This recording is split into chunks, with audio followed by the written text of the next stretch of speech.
Halo semuanya, selamat datang kembali di video analisa harian Euro USD bersama Mandana. Ini adalah analisa harian Euro USD pada hari ini, tanggal 17 Maret 2023, hari Jumat. Seperti biasa, jika teman-teman suka dengan videonya, teman-teman jangan lupa like dulu videonya, subscribe bagi yang belum subscribe, hidupkan lonceng dan di-share yang sekiranya memerlukan analisa harian di Euro USD pada hari ini, tepatnya setelah apa yang dikatakan oleh Christine Lagarde selaku Ketua dari European Central Bank ataupun ECB, dan juga setelah keputusan kenaikan suku bunga oleh ECB hari kemarin. Jadi sebelum saya mulai, seperti biasa disclaimer dulu. Jadi semua analisa yang diberikan oleh Amandana di sini itu bersifat edukasi, yang dimana di sini kita sama-sama belajar bagaimana menganalisa suatu market dan bagaimana memprediksi pergerakan arah market selanjutnya di Euro USD pada kali ini. Jadi segala aktivitas trading teman-teman itu menjadi tanggung jawab teman-teman sendiri, karena di sini kami tidak memaksakan teman-teman untuk ikut ke dalam analisa di videonya, karena setiap orang memiliki hak dan pendapatnya masing-masing dalam hal menganalisa market. Jadi jika teman-teman menganggap video ini sangat bermanfaat, saya ucapkan banyak terima kasih, dan jika tidak sesuai dengan pendapat teman-teman juga tidak apa-apa. Oke, langsung aja kita ke analisanya di sini. Seperti yang sudah saya katakan hari kemarin ya, karena di time frame H1, H4 apalagi di M30 kita nggak ada area supply juga, kita cuma ada di area supply itu di M15, dan itu pun sudah di break ya. Pada saat kemarin itu harga itu bahasanya adalah pontang-panting, bolak-balik, maju mundur gitu kan ya, akibat berita dari ECB yang dimana kemarin itu ECB seperti memang menaikkan suku bunganya, yaitu sebanyak 50 basis point ya, sesuai dari sebelumnya 3% menjadi 3,5% untuk saat ini. Dan untuk press conference-nya ya bisa dikatakan apa yang dikatakan oleh Christine Lagarde itu mengambil sikap ataupun stance yang aman ya. Dia tidak memberikan nada hawkish, enggak, memberikan nada dovish juga enggak, tapi kalau menurut saya pribadi sih dia lebih kepada karena apa yang terjadi dengan SVB dan juga Credit Suisse kemarin itu kan ya. Jadi ada stance dari ada dikatakan oleh Christine Lagarde itu lebih kepada banking system, yang dimana Christine Lagarde mengatakan bahwa bank-bank di Eropa itu, di zona Eropa itu kuat, sehingga tidak ada masalah dalam hal seperti ini, dan jika pun terjadi masalah maka dari pihak ECB akan siap dalam hal memberikan dukungan. Nah, jadi dia itu lebih kepada komentar terhadap pergerakan sistem bank yang terjadi akibat SVB dan juga Credit Suisse kemarin. Jadi itu yang menurut saya ada nada hawkish sedikit, tapi itu lebih kepada perbankan ya, bukan terhadap inflasi, bukan terhadap suku bunga ya. Dan untuk suku bunga sendiri, Christine Lagarde kemarin itu mengambil nada netral itu karena untuk next meetingnya itu di bulan Mei ya, nanti di bulan Mei, lagi 2 bulan itu di bulan Mei.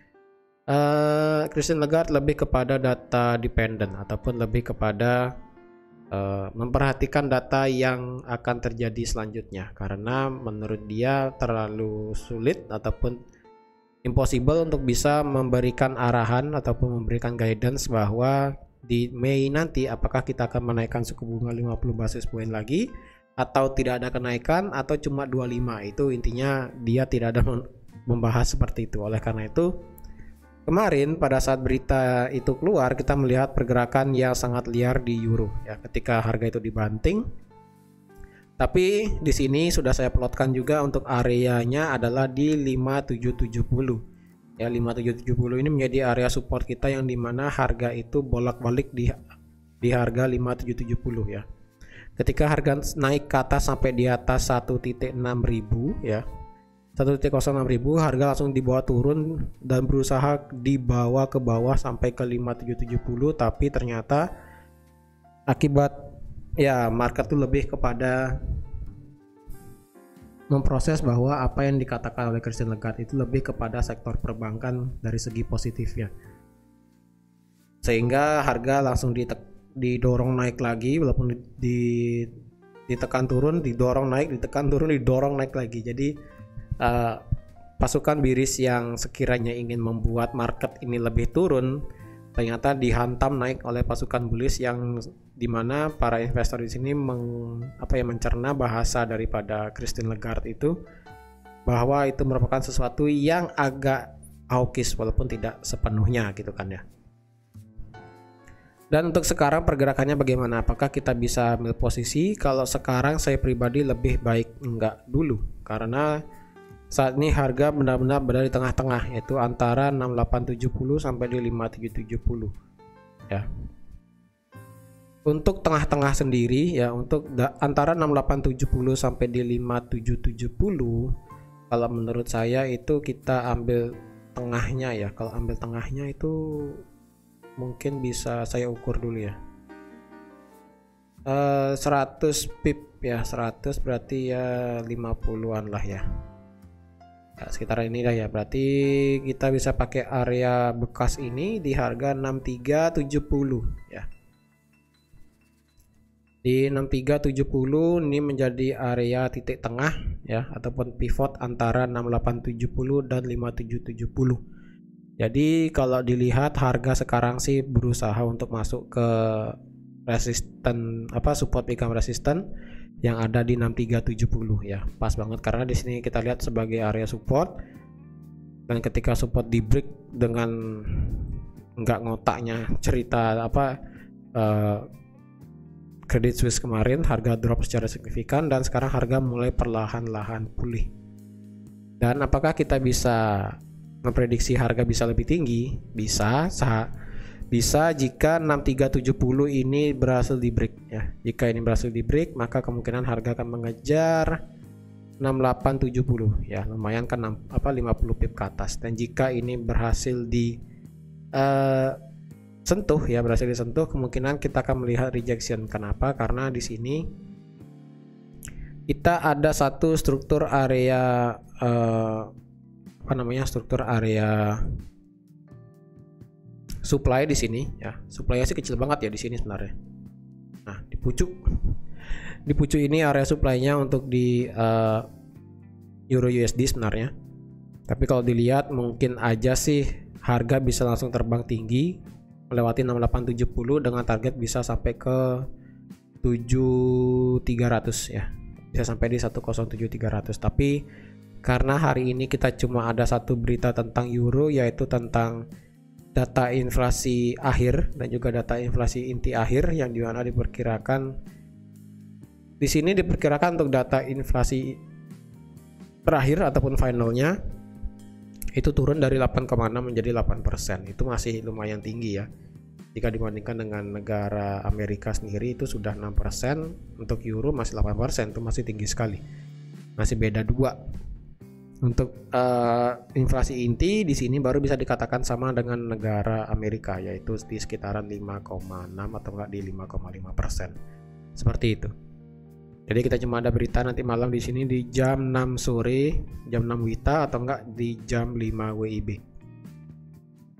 Sekarang sih harga sekarang mengejar 6370. Jadi consider hati-hati ketika harga mencapai di area ini. Untuk area demand sekarang kita dunia agak hancur ini ya, chartnya agak hancur karena volatilitas harga kemarin itu sangat luar biasa pada saat Christine Lagarde itu berbicara ya kan. Untuk demand sendiri sebenarnya di sini ada demand, tapi demand hampat ya, cukup lebar di sini. Tapi masalahnya ini belum bisa digambar sebagai area demand. Kenapa? 6370 ini belum di break. Ketika nanti 6370 ini berhasil di break, ini baru kita bisa katakan sebagai area demand nanti. Tapi ini potensi sebagai area demand ya, potensi sebagai area demand, tapi belum sepenuhnya jadi area demand. Dia harus ngebreak 6370 dulu, dan jika pun dia turun, kemungkinan dia akan turun sampai meretest 6370 ataupun dia akan retest cukup dalam sampai ke area ini sebelum akan melanjutkan kenaikannya sampai ke titik tertinggi yang ada di angka 7300 di sini. Sini ya. Sampai di 1.07300 tertinggi itu untuk saat ini ya. Jadi perhatikan nanti apakah kita bisa open buy di 6370 ataupun kita malah akan short di sini dengan target sampai ke 5770 lagi. Ya itu tergantung nanti bagaimana pergerakan candlenya ya. Karena kalau kita lihat daily kemarin retracement-nya ya lumayan lah ya, lumayan tinggi ya. Satu candle di sini ya ada bullishnya lah, bullish bearishnya di sini bisa dibilang lebih gede bullish sebenarnya. Tapi karena body candlenya ini masih kecil, tidak besar, ya kemungkinan hari ini juga mungkin tidak akan begitu tinggi pergerakannya seperti itu. Dan yang penting teman-teman bisa lihat kalau di sini entah apakah akan memang jadi ada pola QM di daily ya, yang dimana di sini dia membuat lower low dan di sini dia membuat higher high. Tapi problemnya kan seperti yang sudah saya katakan kemarin, yang dimana jika QM ini benar terjadi, potensi ngebuy itu sebenarnya ada di area ini ya. Di area ini merupakan potensi ngebuy. Tapi potensi ngebuy yang ini agak sedikit riskan karena dia sudah membreak low yang ada di sini. Yang ada dia membuat lower low di sini ya kan. Jadi pola QM-nya ini masih belum dikatakan valid dengan benar, kecuali ketika dia ngebreak ini 7300 ini di break, baru kita bisa dikatakan ternyata ini merupakan QM yang benar, walaupun dia membuat lower low di bawah di sini seperti itu. Oke, jadi teman-teman sekian aja untuk analisa Euro USD pada hari ini. Terima kasih sudah menonton video ini sampai habis. Terima kasih juga sudah like, share, dan subscribe seperti biasa. Dan sampai jumpa lagi di analisa harian Euro USD selanjutnya. Bye-bye.